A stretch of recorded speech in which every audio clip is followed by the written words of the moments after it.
ہمارے پاس جب لوگ آتے ہیں اور وہ داخل طریقت ہوتے ہیں تو ہم جو بنیادی چیزیں ان کو بتاتے ہیں تو ان میں سے ایک چیز یہ لازمی بتاتے ہیں کہ رزق پاک نہیں ہوگا تو باطن روشن نہیں ہوگا. یہ بنیادی بات ہے.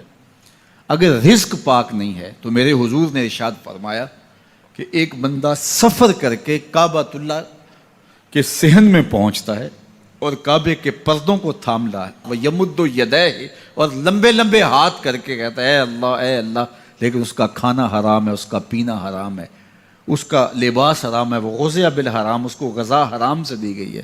میرے حضور نے فرمایا اس کی کوئی دعا قبول نہیں ہوگی. سفر کیا, جنگل پہاڑ کاٹے, سمندروں کو پاٹ کر کے آگے گیا, ہواؤں کے کلیجے چیر کے آگے بڑھا, مہینوں کی مسافتیں طے کر کے گیا اور کعبۃ اللہ کے سامنے کھڑا ہے, سین حرم میں مطاف میں کھڑا ہے, لیکن اس کا جسم حرام سے پلا ہے. اس نے جو پہنا ہے اس لباس کا تانا یا بانا حرام کا ہے, اس کو غذا حرام کی دی گئی ہے, اس نے پیا حرام کا ہے, اس نے کھایا حرام کا ہے, تو پھر اس کا یہ سارا سفر رائے گاں چلا جائے گا, اس کو کچھ نصیب نہیں ہوگا. تو سب سے پہلی شرط اس عنوان سے عقل حلال ہے. اس کے بعد پہ صدق مقال ہے کہ آپ کی زبان جھوٹ نہ بولے. جب کوئی شخص جھوٹ بولتا ہے, روحانیات تو دور کی بات ہے, اللہ کے فرشتے اس سے 1 میل دور ہٹ جاتے ہیں. جب کوئی شخص جھوٹ بولتا ہے تو حدیث پاک میں آتا ہے اس کے منہ سے ایک خاص قسم کی بدبو نکلتی ہے. اس بدبو کو ہم نہیں سونگھ پاتے لیکن فرشتے سونگھ لیتے ہیں, چونکہ فرشتے انتہائی حساس مخلوق ہے اور وہ جھوٹ کی وجہ سے نکلنے والی بدبو کو سونگھتے ہیں. اللہ نے حضرت امام اعظم امام ابو حنیفہ رضی اللہ تعالیٰ عنہ کو یہ بصیرت عطا کی تھی اور یہ باطنی نظر بخشی تھی کہ جب کوئی شخص وضو کرتا تھا تو اس کے وضو کے پانی سے پہچان لیتے تھے کہ یہ کس گناہ کا مجرم ہے.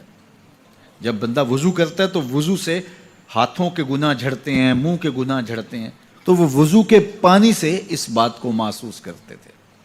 اللہ نے ان کو وہ بصیرت عطا کی تھی, لیکن انہوں نے اللہ کی بارگاہ میں عرض کی مالک مجھ سے یہ چیز چھین لے, یہ چیز مجھے نہیں چاہیے. لوگوں کے بارے میں جو ہے وہ ایسا گمان پھر پیدا ہوتا ہے.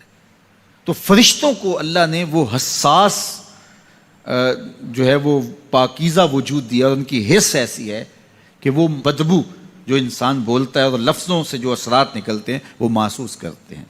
تو جب کوئی شخص جھوٹ بولتا ہے تو اس کے جسم سے, اس کی زبان سے جھوٹ کے ساتھ بدبو نکلتی ہے.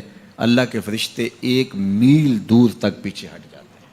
تو مجھے بتائیے, جو شخص جھوٹ بولتا ہو کیا اسے کوئی روحانی مرتبہ مل سکتا ہے؟ یہ سوچا بھی نہیں جا سکتا, یہ امکانات سے ہی نہیں ہے. اللہ کے محبوب علیہ السلام سے پوچھا گیا کہ حضور کوئی مسلمان, کوئی مومن کیا بزدل ہو سکتا ہے؟ فرمایا نہیں, وہ بہادر ہوتا ہے, لیکن ہو سکتا ہے کبھی اس سے بزدلی بھی سرزد ہو جائے. انسانی کمزوری ہے, کبھی انسان بہت طاقت میں ہوتا ہے اور کبھی انسان کمزور بھی پڑ جاتا ہے. فرمایا ہو سکتا ہے کبھی اس سے ہو بھی جائے. پھر پوچھا کہ بخل کر سکتا ہے؟ فرمایا نہیں, مومن سخی ہوتا ہے لیکن ہو سکتا ہے کبھی اس سے بخل بھی ہو جائے.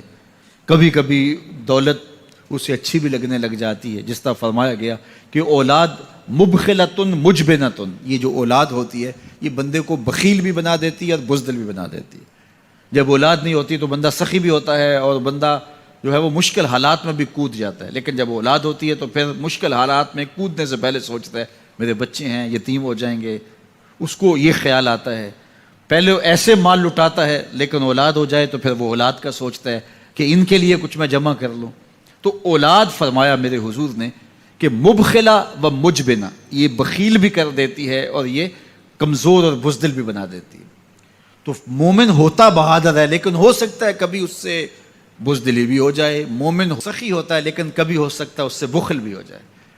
لیکن تیسرا سوال حضور سے پوچھا گیا کہ مومن جھوٹا ہو سکتا ہے؟ تو اس پہ 2 ٹوک کہا, نہیں جھوٹا نہیں ہو سکتا. یہ نہیں ہو سکتا کہ مومن ہو اور جھوٹا ہو, وہ سچ بولنے والا ہوگا. تو عقل حلال اور صدق مقال, یہ 2 خوبیاں جو ہیں یہ اہل اللہ کا طرائے امتیاز ہے, اور یہ مجھے اور آپ کو اختیار کرنی چاہیے.